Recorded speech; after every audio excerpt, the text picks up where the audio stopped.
ज्योतिरावाची गोळी नाही, बुद्धी असून चालत नाही तयास मान म्हणावे का? ओळखलात का? या सावित्री ज्योतिराव फुले. अवघ्या 9व्या वर्षी माझं ज्योतिरावांशी लग्न झालं आणि हळूहळू मला कळायला लागलं, ज्योतिराव काही साधेसुधे व्यक्ती नव्हते. ते या जगाला ऊर्जा देणारे क्रांती सूर्यच होते. त्या काळी बायांच्या जातींनी कसं उमरवलांडीची पद्धत नव्हती हो. त्या काळी बायांनी कसं आपलं घर भलं, आपली चूल भली आपण भलं. शिक्षणाचं मंत्र धर्म बुडाला शिलाई कोल्ही कोणी सुरू. आणि त्यावर एकच उपाय, ते म्हणजे शिक्षण. आणि हाच द्या ज्योतिरावांच्या मनात. एकदा ज्योतिराव शिक्षणाचा प्रसार करण्याकरिता ते एका शाळेत शिक्षणासाठी गेले. तेव्हा मिस स्वरा नावाच्या ब्रिटिश मॅडम त्यांना म्हणाल्या, मिस्टर फुले, तुम्हाला शिक्षणाचा प्रसार करायचा आहे ना? So educated a woman first, because if a woman will educated the house will educated. पण तुम्ही लोक वुमनला घराच्या बाहेर पडूच देत नाही. सो बॅड मिस्टर फुले. झालं तर मग सुरू झाला माझा अभ्यास. ते आले माझ्याकडे पाटी पेन्सिल घेऊन आणि म्हणाले, सावित्री, आजपासून मी तुला शिकवणार. सुरू झाला माझा अभ्यास. वेकी वे बे दोन्ही चार बेत्रिक सहा आकार उकार काना मात्रा विलांटी सार मी शिकले.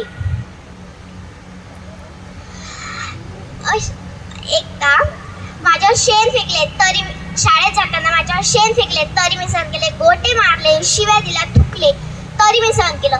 पण आता माझ्या सहनशक्तीचा अंत झाला होता. आणि अशातच एक धतिंगड माझ्यासमोर येऊन म्हणाला, ए टवळे, कुठे निघाली आमच्या पोरीबारीला शिकवायला? तुला तुझी अप्री प्यारी आहे की हे शिक्षण? कदाचित त्याला माहीत नसावं की आम्ही पण ज्योतिराव पहिलवानाच्या स्पर्धे होतो. शी घेतली हात सणकवली आणि सुनावलं. आज आलाय थोवाड फुटलंय, पण जर उद्या आला ना तुझ्या रक्ताने धरती रंगवेल. स्त्री कोणत्याही जाती किंवा धर्माची असो, ती नेहमी अन्यायाची बळीच ठरलेली असते. अहो, तिचा नवरा मेला, त्यात तिची काही चूक यासाठी म्हणून तिने जतीवर जायचं. म्हणूनच आम्ही आवाज उठवला आणि इंग्रज सरकारकडे मागणी दिली. आणि अशातच आम्ही काशीबाई विधवा महिलेच्या मुलाला दत्तक घेतले आणि त्याचं नाव ठेवलं यशवंत. तसं तर दूरी पावल्याने सारं आमचं अंगण भरून जायचं. त्याला मोठं केलं, शिकवलं आणि डॉक्टर सुद्धा बनवलं. तेव्हा प्लेग नावाचा रोग खूप पसरलेला होता. काखेत गाठून फटाफटा लोक मरून आले होते. आणि आम्ही जगलो मात्र समाजासाठीच ना.